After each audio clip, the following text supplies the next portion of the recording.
seriously, where have you been?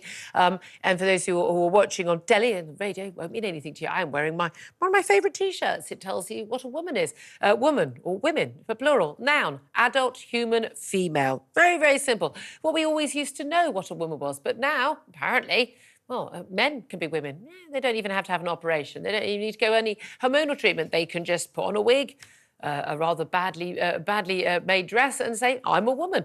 And you can often try and get yourself put into, I don't know, a women's prison if you've committed rape and things like that. We've seen all this play out over the recent years. And yet, as of yesterday, Scotland still thought it was a good idea under the SNP government to bring in a law backed by Labour, Lib Dems and the Greens to basically say that saying that trans woman, i.e. a man, was not a woman and was a man, could actually be regarded as a hate crime. This is under their brand new laws.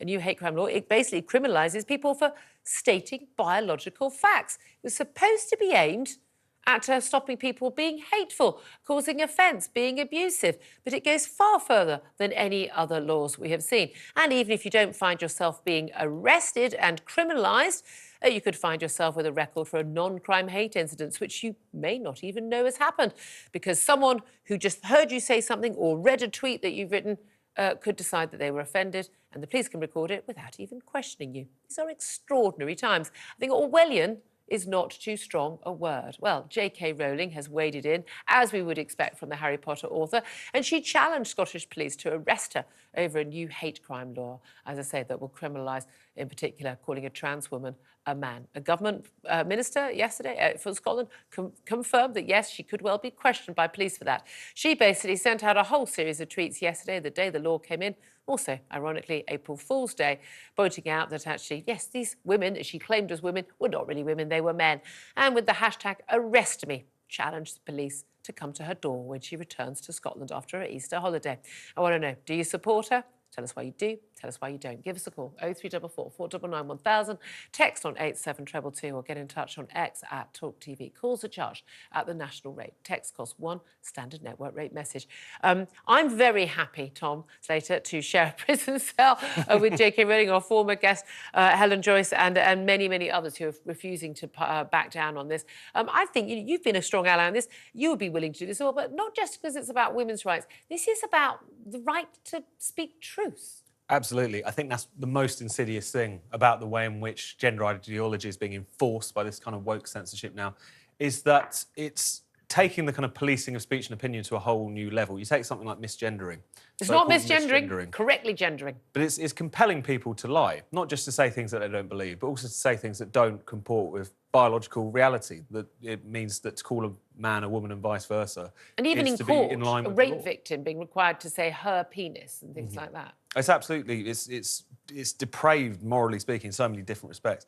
But I think it's also worth remembering, as you were hinting to there, is that this hasn't come out of nowhere. It's not just the march of gender ideology. Across the UK, we have had hate speech laws for decades now. Even the offence within this new act of stirring up hatred has existed on the English and Welsh statute book, the UK-wide statute book for some time. And this is the latest front in that war. It's the most insidious because of the fact that almost uniquely, we're now in a situation where a majority opinion is being criminalised. Previously, it was people at the extreme who would have their speech criminalised. Now it's the average member of the public who recognises that there are two sexes. That is new, that is different, but it also, I think, is a product of failing to kind of hold the line on freedom of speech for all And people talk a good game, like Rishi Sunak, basically, as the Prime Minister saying he supports J.K. Rowling, and the Conservatives would always protect free speech, and Conservatives well, they haven't. I mean, they haven't. Thousands of people lose their jobs, and in fact, we know, we're both supporters of the Free Speech Union, and the union acts for people all the time, and millions more who've done nothing wrong. They haven't gone up and abused someone or punched someone or been, used, horrible language towards a colleague, or they simply stated, just basic fact. Well, I don't believe that a trans woman is a woman because they aren't. They're a man.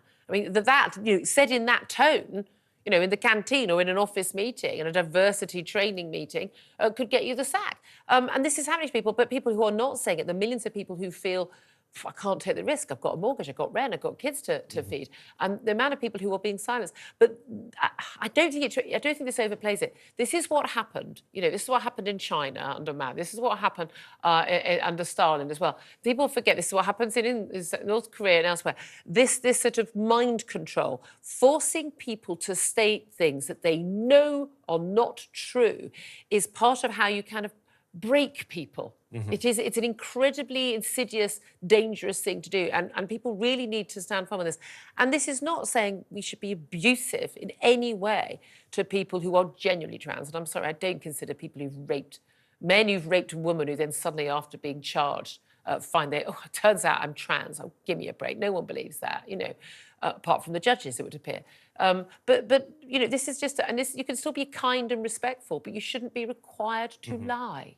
And also, I think we should turn this discussion on its head to a certain extent. I do not see loads of hate-filled bigotry coming from the gender-critical, as it's called, side of this debate.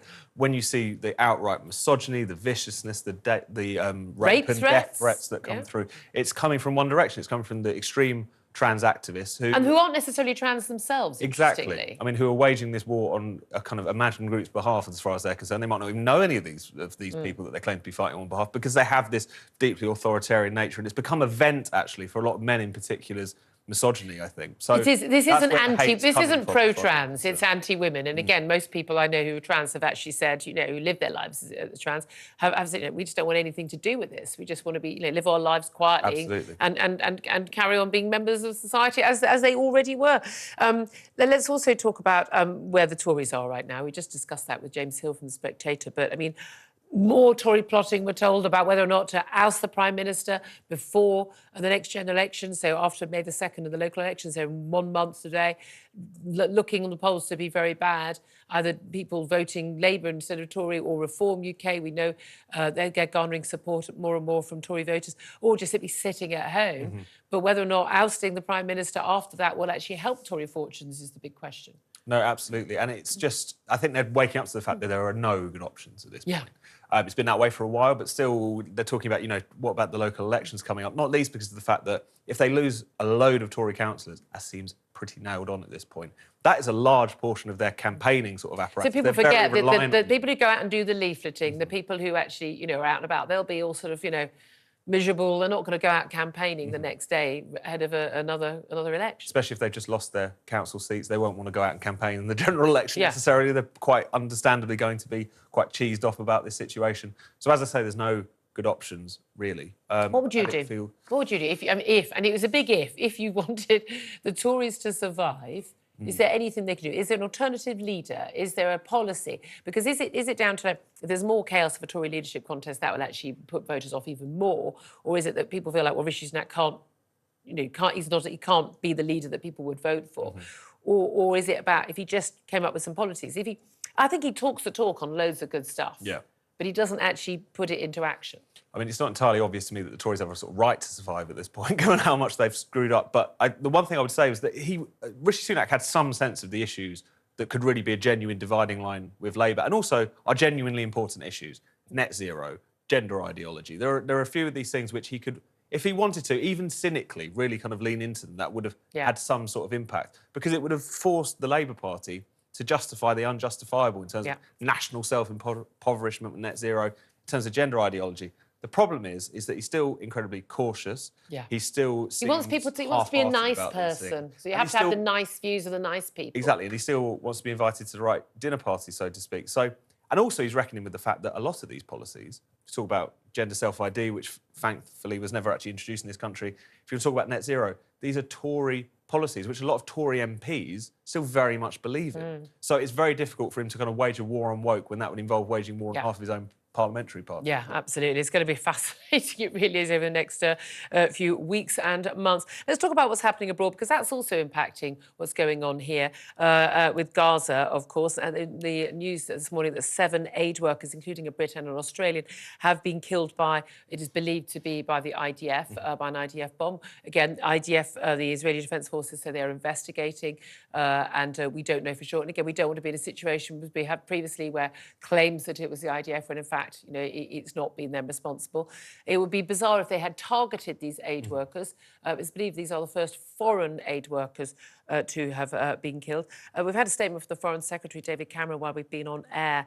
He put on X the statement, British nationals are reported to have been killed. We are urgently working to verify this information and will provide full support to their families. So it looks like more than one. It is essential that humanitarian workers are protected and able to carry out their work. We have called on Israel to immediately investigate and provide a full, transparent explanation of what happened. This is going to put a lot more pressure on Western governments over their support for Israel, isn't it? It is, and it's one of those situations where, given our experience of the past few months, that it's always important to allow the dust to settle for investigations to take place. And I don't necessarily just mean the IDF marking their own homework, time for journalists to examine all of the kind of information that they have at their disposal to work out precisely. Maybe not the BBC fact checkers, though. Exactly. They might so good. track record. Maybe they can just call on, the leaders of Hamas to verify everything like they normally do. So it is important that we allow all those kind of facts to be established. But as you say, it seems incredibly unlikely that this was a deliberate thing, if that is indeed what's taken place here. But I think the problem is it then will get folded into that narrative online very quickly that, of course, it was deliberate. They're just mindlessly bloodthirsty. Yeah. This is what they do. So as ever, there's fog of war, but particularly so in a situation where you have so much kind of propaganda flying around about Israel. Indeed, and we've also got to the Al-Shifa hospital, and IDF forces withdrawing from there after 2 weeks. The biggest hospital complex, a huge, big complex. And if you're watching, you can see. I mean, it's just the absolute devastation of that complex by the IDF. They say they've been there 2 weeks, basically getting rid of Hamas fighters. There's still the ongoing issue, isn't there, about Rafah and whether or not there's going to be the assault on Rafah, proper which is the final stronghold of Hamas fighters. But again, it is still extraordinary to me when you had last week this United Nations vote, and again, I was amazed it was supported by Britain and America, where they didn't veto this vote, calling on this ceasefire. The pressure always seems to be on Israel. Israel's got a ceasefire. Where is the pressure? They'll state it, but no one bothers talking about it. The first thing the Hamas need to do is release all of the hostages they still hold, more than 130 still believed to be held by them, and down their weapons. But everyone seems to talk about Israel. Israel has to act. Hamas could act today. They don't need Israel to act first. Then the pressure will be on Israel to stop. But Hamas won't, and no one seems to be calling on Hamas to do that. Absolutely, and I find that kind of shift quite distinctly in recent weeks, where the West is getting nervous about supporting Israel. I found that really disconcerting because of the fact that people forget how this conflict started. I mean, this was... Oh, no, you have to go back 2,000 years, don't you? I mean, come on. If we're talking about what the right context is, surely the first assault in this war and this genocidal attack on southern Israel, the rape and murder of innocent people, the targeting of civilians. This is what October 7th is genuinely what targeting civilians looks like in the most depraved fashion. And you've got a Western-style liberal democracy standing up for itself against a would-be genocidal threat. The only thing stopping Hamas from doing that on a much bigger scale is the weaponry that they have at their disposal. Absolutely. People need to remember that. I know, and I think people really do forget it, don't they? And I'm always fascinated with conversations I have with people. I mean, because I'm sort of plastic gets to these conversations over, in the pub over a pint. What is a proportionate response? They would say, this isn't a proportionate response. I would say, well, what is it? What is a proportionate response? Okay, they killed 1,200 Jews. Oh, okay, well, 1,201, that's disproportionate, but 1,200 would be okay. That's not how war works. And again, a lot of question marks being raised now about the Hamas-supplied health ministry figures from Gaza about how many people have died who are civilian, and particularly the women and children. And the idea that it's 70% women and children who've died, there's just simply no verification of these figures at all whatsoever. And it's highly unlikely that it would be the case. And yet it's all spouted and all accepted by the mainstream media. No doubt we'll be talking more about that for many months to come. In fact, this weekend is the 6-month anniversary of that October 7th attack. It is extraordinary, how long that has gone on now. Let's also talk just very briefly about the Princess of Wales. That video announcement, it's before I went on holiday, detailing her cancer treatment, sitting on a bench. I mean, the conspiracy theories continued about that. Was it AI? What was it? She blinked too much, or she didn't blink enough, or whatever it was. But that was rushed out by Kensington Palace after her diagnosis had been leaked. And we heard about how two members of staff had been disciplined at the hospital where she'd been treated for trying to access her records. It wasn't made clear whether they had accessed her records or not. There was certainly an awful lot of rumours going on about what her health treatment was.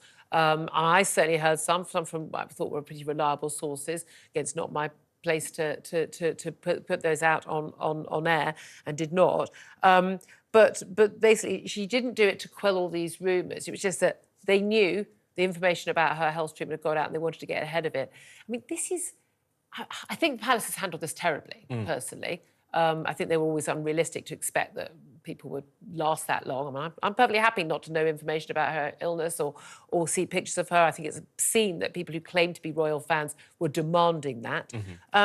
They're the people I think are the most obscene of this. But the whole thing is absolutely foul that people would be leaking that information and going to publish it, and they had to get ahead of that. This is such private information. Absolutely, and it's something that, especially if you're talking about people working in that London clinic who are charged with the privacy. I mean, that's how it sells itself to the royals and others, which is the fact that they can kind of throw an iron ring around their treatment and make sure that news of that doesn't get out. But I think it is one of those difficulties that we've run into with the Kate Middleton story from the off, is that you have, on the one hand, the royals who are used to having a slightly more kind of arm's length relationship with the press, where they can kind of try and get on top of stories and stop ones that they wanted to get on top of and so on.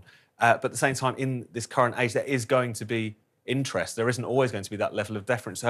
Her well-being is a matter of constitutional significance, and so as a consequence of that, I think there may be an element of naivety as to how much they can control. That's what I thought. I thought it was rather unrealistic. Can we talk about something which is rather less important than a young mum's health, but it seems to be of great importance to a lot of people. Front page of the Sun today about the new Team GB flag, the sort of flag that you can buy as a supporter, as ahead of we've got the Euros in Germany in June, and then in July after that we've got the Paris Summer Olympics, and this new flag, and I'll describe it to you if you've not seen it. I mean, lucky you if you've not seen it, frankly. You know, we've got this really amazing iconic flag with red, white and blue. Well, no, we haven't anymore, apparently. It's various different shades of blue: pale blue, dark blue, navy blue, mid blue, and then it's pink and purple. It's got dots and stripes and squiggles, and it's just horrible. It's basically someone has sat on their computer and frankly, I had a few too many tipples at lunchtime before they did this. It's horrible. They said they wanted to update the design because they wanted to give it again, that word, diverse. It's like they thought it was it wasn't very iconic, the black, because there's the red, white and blue. Apparently other countries use that too. Tom? I mean, more than anything else for me, these redesigns are just naff and bad. Like, if your idea is to update it, improve upon it, whatever, then they're not doing a particularly good job. And also, it's always this argument, isn't it? Oh, it's to better reflect the country and so on. How does pink better reflect the country? The nation's flag surely is one that anyone should be able to stand underneath. If you really want it to be inclusive about our national tradition and so on. But basically, the people doing this, they hate our flag. They hate the England flag for the football. They hate the Union flag for the Olympics because they think it's just a bit racist and empire and all of that, because they don't actually like their country. These people need to be reminded, the British Empire ended a very long time ago. I mean, seriously, guys, move on. Also, by the way, if you weren't going to be colonised, the British Empire was probably your best bet compared to the others. You travel around the world, you'll be able to see that. Just fine, I've got to talk about the Germans. So I love that they're having issues as well. This is the new German kit for the Euros. And Adidas has said they're going to have to block Germany's football kits being sold to fans featuring the number 44 over concerns that it resembles the SS symbol of the Nazis. These, of course, the horrific, the stormtroopers who carried out some of those heinous crimes under the Nazi era. And it does really look like that. I have to say the 4 just doesn't look like a 4, which is what most bothers me. But I'm quite amused that other countries get into a tiz over these things too. It seems to be a growing issue, doesn't it? The politics of sports kits. Another front in the culture war, which no doubt will provide us plenty of... But we're the ones stirring it up, apparently. But again, so it's not just us it happens to. Anyway, Tom Slater, thank you very much. Right, let's get to your views now. We are asking about the J.K. Rowling. She's challenged Scottish police to arrest her over new hate crime law that criminalises calling a trans woman a man. Do you support her? And tell us why you do. Tell us why you don't. I would love to hear from you if you don't agree with her.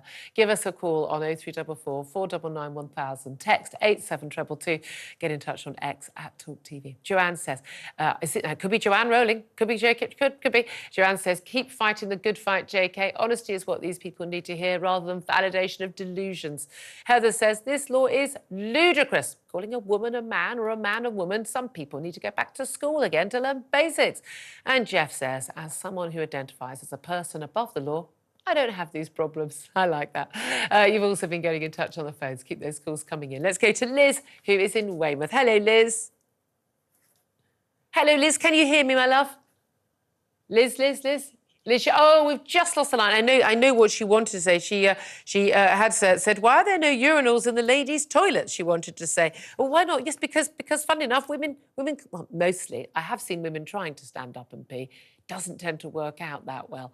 But it's interesting, isn't it? The reaction we're getting. I mean, very predictable, because sane people who watch and listen to this show will have sane views.